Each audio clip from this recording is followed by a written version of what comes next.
Welcome to Navigating the Customer Experience. Want to improve your organization's customer service? Looking for insider tips to knock your customer socks off? Then you're in the right place.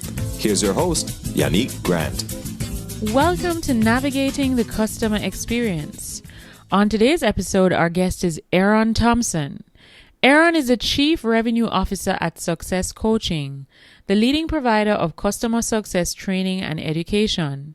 He is a connector, educator, and public speaker with over 20 years' experience helping companies improve retention rates, increase recurring revenue, and recoup customer acquisition costs. Aaron enjoys skiing, kayaking, and golfing with his family and friends. So plug your earphones in, sit back, relax, and let's jump right into this conversation with Aaron. Welcome, Aaron.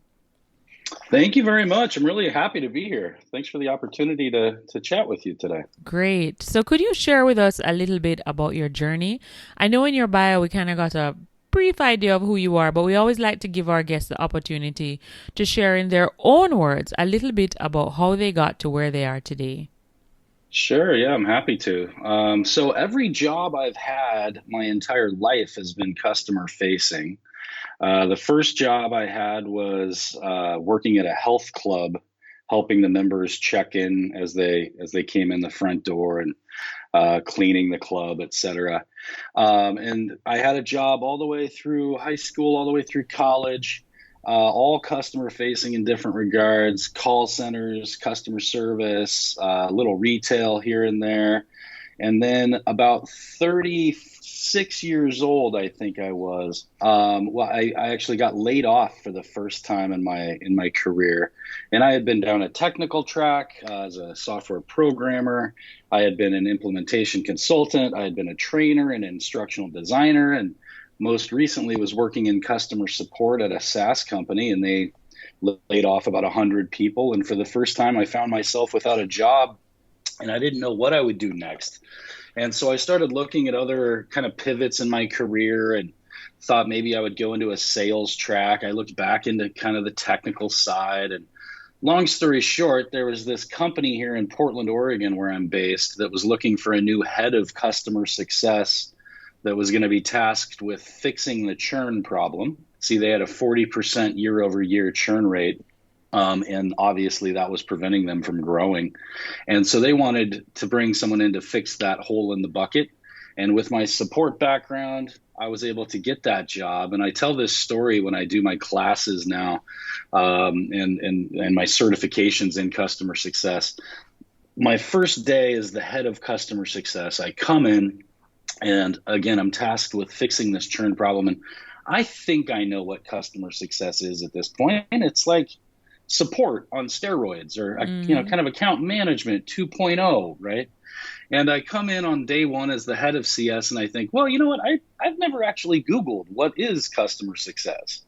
And long story short, I find the industry, the technology players, the books, the authors, Jeannie Bliss and CCO 2.0 was really critical at the beginning of my development of my strategy.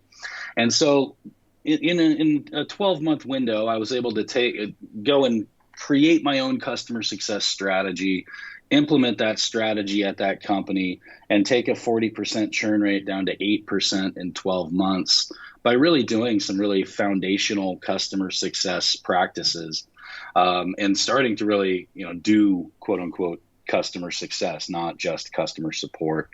And so at that point, I actually exited that company and founded my first company. And at 38 years old, I became an entrepreneur for the first time. And not exactly how I would advise my son to do it, with a 7-year-old son at 38 years old to just kind of take that leap of faith. But alas, that's what I did. And I was an independent consultant implementing that same strategy at some other SaaS companies. And then I met Todd and Andrew, the co-founders of SuccessCOACHING, and they had the beginnings of this certification concept. And they were looking for another partner. I was kind of a lone wolf looking for a pack. And long story short, the three of us now own this business, SuccessCOACHING.co. And we have 4 levels of fully accredited certification in the discipline of customer success. We work with B2B enterprise companies all around the world through an online learning management system. And then we also deliver live events. As our chief revenue officer, I get to travel around. Well, pre-COVID, I got to travel around and do a lot of keynotes and meet with people in person. And for the last 18 months or so, I've been doing the same thing, but virtually, primarily into cameras and then onto podcasts like this. So I just love to talk about customer success. I love to come up with, or, to learn from others and find new ways or better ways sometimes of doing things. And then we bake that into a certification. And now, like I said, we have multiple levels of it live, and we've certified about 7,500 people around the world. We have nearly 10,000 on our platform today. And it's just been amazing to see this industry grow exponentially year over year ever since I found it that first day when I Googled what is customer success. All right. So one of your formulas for customer success is customer outcomes plus customer experience. So can we break that down?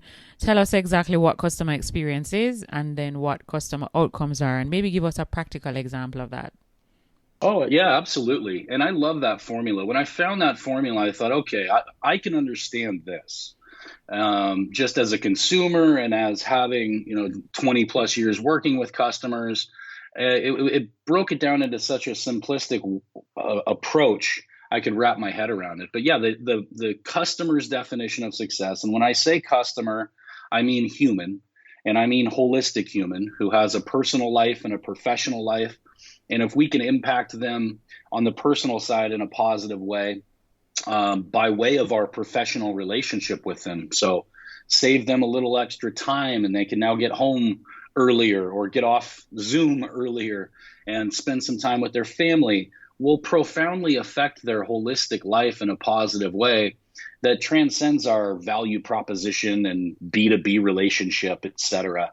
And so for these holistic humans, keeping in mind what they want to accomplish, that's the CO. So CS equals CO plus CX. Mm-hmm. The customer's definition of success, CS. And again, the human. Accounts don't buy things. Businesses don't buy things, make decisions. People do. Right. And typically speaking, we make business decisions based on personal preference. Mm-hmm. And so there is a true blending, both from the psychology as well as just building relationships and deepening and maintaining those with humans. Mm-hmm. And so that person's definition of success will always come down to what they want to accomplish. That's the CO. So what am I hoping to get, whether it's time savings? And I oftentimes say that outcomes, the CO, they really come down to two kinds of outcomes. Almost every outcome of any customer is either a pain to relieve or a gain to achieve, mm-hmm. right? It's one or the other. I've either got a pain point and I need someone to solve it, or I'm looking to get bigger, faster, stronger, et cetera. And so when we can deliver what they want in terms of that outcome, and then we can do that how they want it, and that's the CX side. And so if we can deliver the same or better outcomes than our competition, and do it by way of the same or better customer experience than our competition, we will have delivered a higher volume of their definition of success.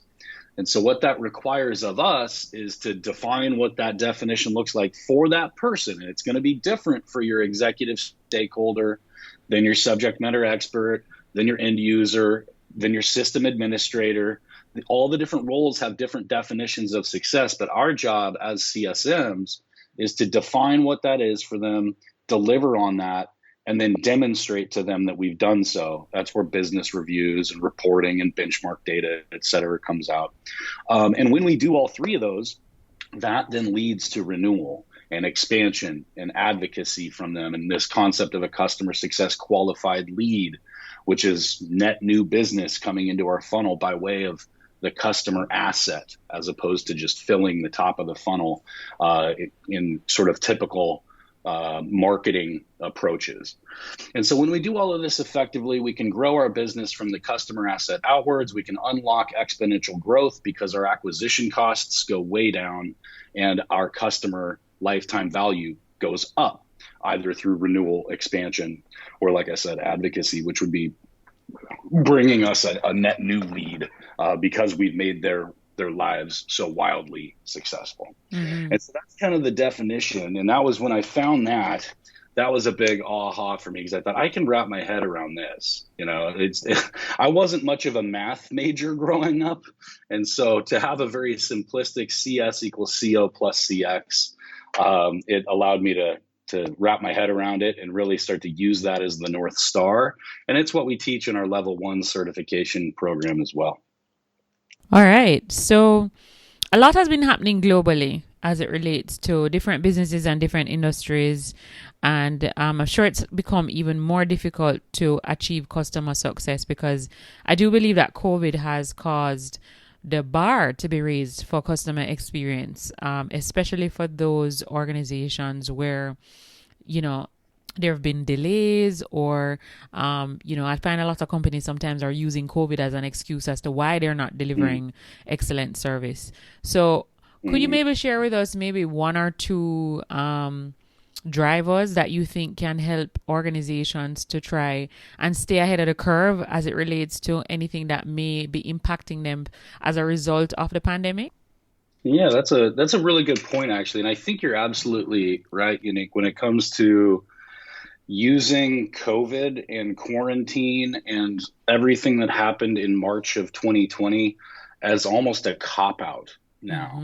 I feel like any company that is still reveling in, we're still trying to figure out what the future looks like, and really kind of hearkening to those early days of COVID, I genuinely just think it's a cop out at this point, because we've been in it for pushing 2 years now, and if you can't iterate, adjust, adopt new ways of doing things within 2 years, that says something about your company well beyond just this particular instance of COVID and those early days of quarantine.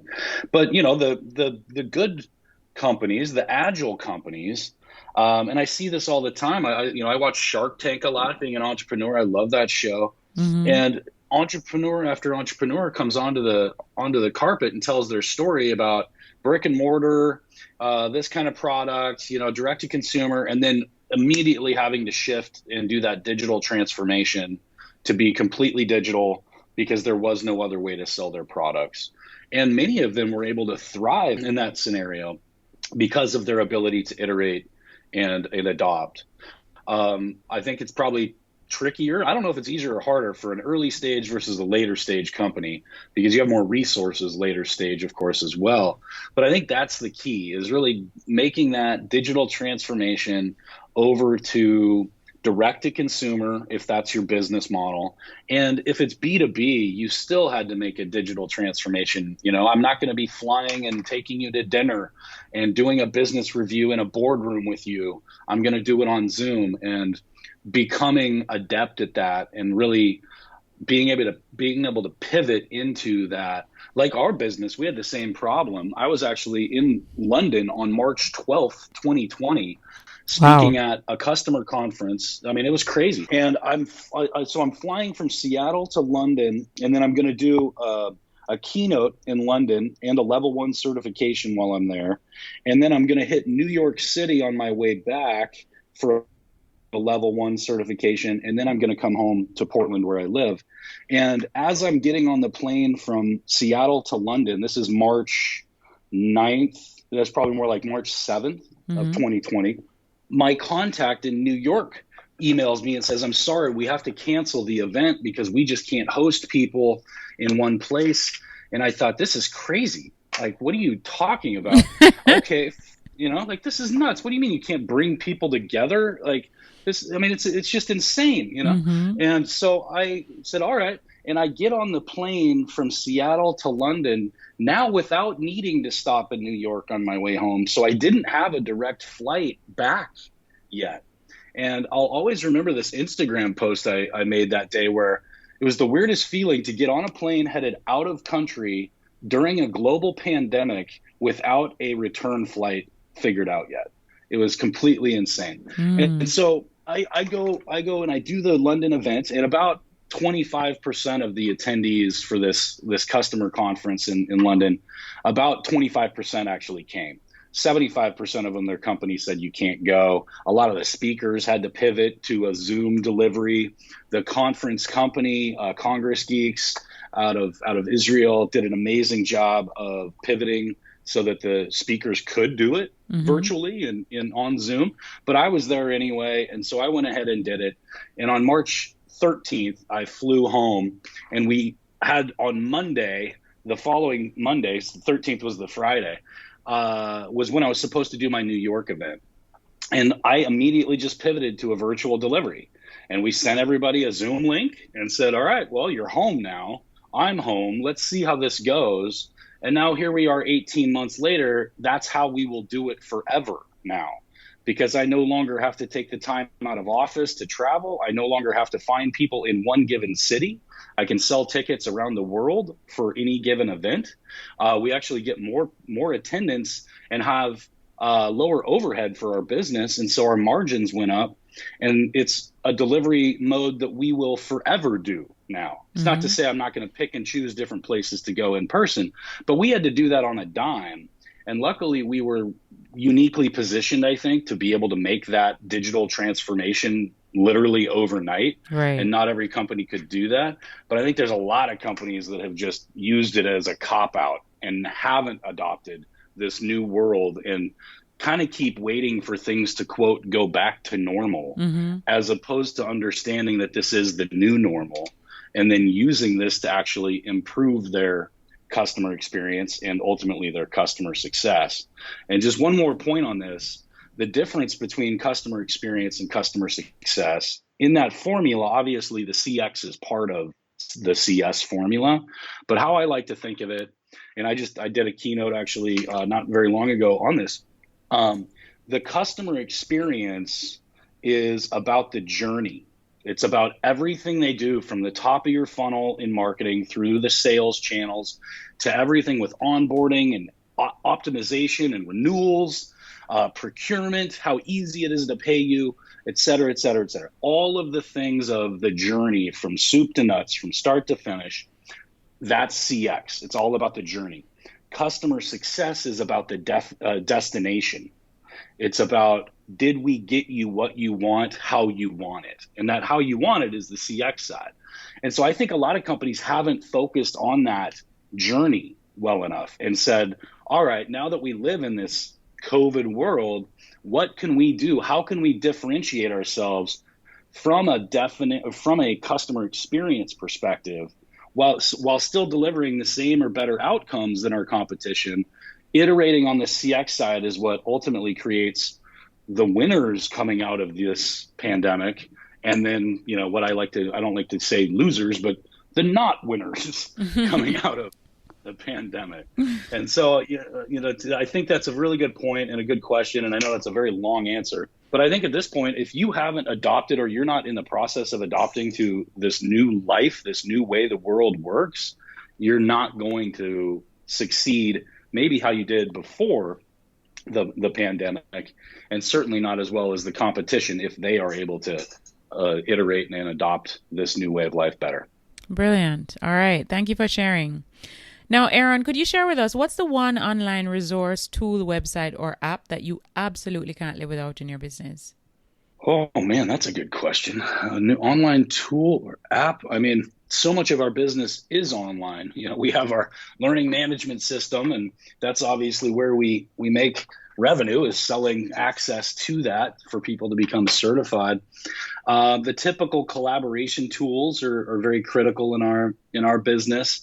We run a pretty lean shop, and so to be able to use something like Slack, that is just so widely adopted by this point.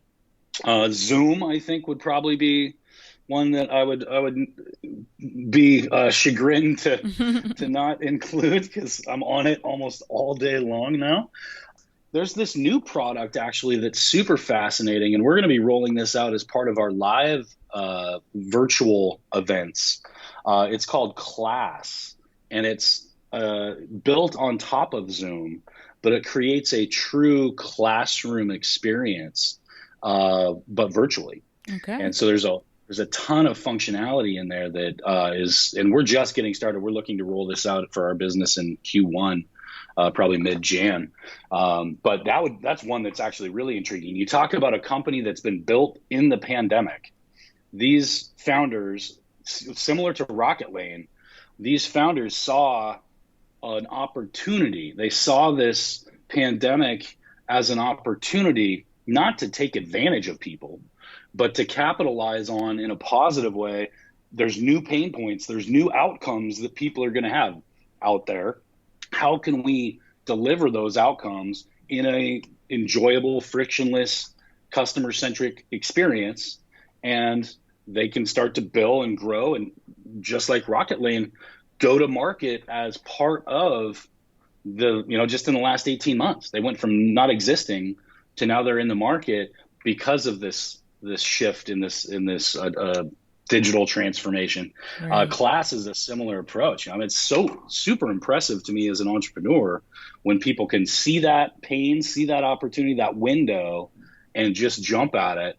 And then to create something that has high quality as Rocket Lane or Class, for example. Mm-hmm. Okay, so we will have those different applications that you've indicated in the show notes of this episode. Now, could you also share with us maybe one or two books that have had the biggest impact on you? It could be a book that you read a very long time ago, or even one that you've read recently that has impacted you. Yeah, that's a great question. Well, first off, CCO 2.0 by Jeannie Bliss. That was kind of my mantra as the first time I was the head of CS.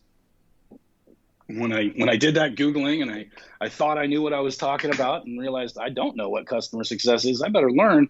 That was a really critical book to doing that. And it's just so customer centric that the whole concept of earning the right to customer-driven growth by making people's lives better. She really touches on that holistic human concept that I started the podcast with. Mm-hmm. And so that's a big one. Trying to think of another one that I've read that isn't customer success that has been critical, recently. What did I, over the summer I was doing the poolside reads. Those are always nice. The technology as a service playbook from TSIA. It's been out a long time. I got it for free years ago at a conference. They were just handing them out on a table. Mm-hmm. That was really big for me to understand the subscription economy and the shift in the business economics from the product era when we sold physical products that mm-hmm. would then wear out or require the customer to go back into the market. And now you shift over to selling the use of the product as a service. Thus, it never wears out for the customer now because they never own it. And how do we get a little bit of revenue over time instead of a whole bunch of revenue up front? That was really, that technology as a service playbook is really critical as well. And then, there's some great customer success books out there. There's also some great leadership books that are out there as well. But another good one that I like to recommend to people, Red Ocean, Blue Ocean. If you are an entrepreneur or even just have an inkling of an entrepreneurial spirit, that is a really profound book. And it's all about when you find yourself in an ultra competitive environment. That's a red, bloody ocean. And you're really competing on price and kind of having this race to the bottom, as they say. How to then innovate, how to pivot, how to adopt a new approach to break out of that and create and find yourself in a blue ocean that is wide open for you to fish within. Okay. They use the example of Cirque du Soleil. And when they founded Cirque du Soleil, they thought, why would you ever create a new circus company? That's insane. There's tons of circuses out there, and a lot of them are getting attacked or protested because of the animal rights. And there's just so much gray area in there. And why would you ever do this? And so what they do is they go and they create a circus that doesn't have any animals. Mm-hmm. It's all people. And all of a sudden they find themselves in this blue ocean, and they've got, Las Vegas and all around the world. They're selling out these tents like Barnum and Bailey's used to do back in the 70s and 80s, but they're doing it without any animals. It takes all of the risk away. And all they did was just take a very old concept, iterate it, take a new approach to it, and it just exploded worldwide. That's a perfect example of red ocean, blue ocean. And I think it's a good business book for anybody who's got any kind of, even if you don't know what you want to do, but you want to be an entrepreneur, it can help you kind of see things in a more innovative way. Okay. All right. Thank you for sharing. Okay. So can you tell our listeners, Aaron, they listen to this episode, they're quite intrigued with your company and your journey, and they'd like to stay in touch with you. Where can they find you online? Yeah, well, LinkedIn, typically speaking, if you search for AARON, THOMPSON, Aaron Thompson, I'm usually the first one to come up. But definitely if you punch in some customer success with that, I would be. Our website, SuccessCOACHING.co. We're still trying to wrestle away the .com. So SuccessCOACHING.co or SuccessHacker.com or .co. On that one, we got both. So Success Coaching or Success Hacker. And you can find us there as well if anybody's interested in the certifications or anything else, or they can reach out to me directly. We've got chat objects and contact us forms and all that. And I'd be happy to answer any questions that anyone in your audience has, or just continue the conversation. I love talking about this stuff, obviously, with how much I talked about it. Okay, great. So we'll have the links to those channels that Aaron has just indicated you can have access to, both himself and his company. Now, Aaron, before we wrap our interviews up, we always like to ask our guests, do you have a quote or a saying that during times of adversity or challenge, you'll tend to revert to this quote? It kind of helps to keep you on track or get you back on track if for any reason you got derailed. Do you have one of those? Yeah, and I wish I could show it to you because it works a little better with visual. So I'll try to talk it through here. But think of whether it's customer sentiment and you've just brought on a new customer, or a personal relationship, or whatever it is, and everything goes as you expected. And you've got a pendulum, right? And when everything goes as expected, the pendulum kind of swings back and forth right there in the middle. And everything, it's fine, it's not great, it is what it is, nothing, no surprises, etc. And on one end of the spectrum, you have good, happy, pleased, satisfied, whatever. On the other end of the spectrum, you have bad, mad, angry, frustrated, confused, whatever, offended maybe, etc. And we're swinging that pendulum right in the middle, and then something bad happens, whatever it is. And it moves this pendulum all the way out to the bad, mad, angry, frustrated side of things. And we find ourselves in that situation, that time of adversity. And in that moment, it's really easy to ourselves get mad, frustrated, etc., disappointed, etc., and really kind of relish in the moment.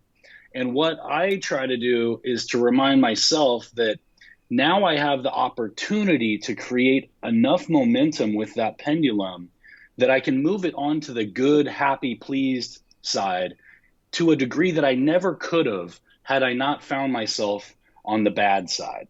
And so, it's really just a visual of, with every challenge presents an opportunity. And when we find ourselves in these challenging times, we just want to focus on the opportunity that's presented by it, not the challenge that's presented by it. See these times of adversity as gifts and opportunities to create momentum and swing that pendulum to a place on the good side that it never could have been had you not had to go through that difficult time. So that's kind of and like I said, it's a little easier if I've got a visual. I'm a big whiteboard person, a lot of webinars, so podcasts are a little tough for me. I talk with my hands a lot and nobody can see me right now, but hopefully they could visualize that a little bit. But it's really just every challenge presents an opportunity. Okay. All right. I kind of got what you were saying, so I totally understand. Well, Thank you for sharing. So thank you so much, Aaron, for jumping on our podcast today and sharing all of these great nuggets as it relates to customer success, customer outcome, customer experience, a little bit about, the pandemic and what organizations can do to ensure that they're staying ahead of the curve, to ensure they're delivering a great experience that will create great customer success for their businesses. We really appreciate you taking time to have this quick chat with us today. Oh, my pleasure. I hope I get to do it again sometime. Thanks, Jeannie. Of course. So just want to remind our listeners, please feel free to hop onto Facebook and join our private Facebook group, Navigating the Customer Experience Community, and follow us on Twitter at NavigatingCX. Until next time, I'm your host, Yannick Grant. We also have a new book available on Amazon, The ABCs of a Fantastic Customer Experience. It's available in ebook and paperback. So if you want to increase revenue in your organization, build a stronger service culture, and create employees or develop employees who are really mastering service delivery in your business, you need to grab a copy of this book. Until next time, I'm your host, Yannick Grant. Thanks for listening. For more awesome resources to take your customer service game to another level, head over to navigatingthecustomerexperience.com. See you next time.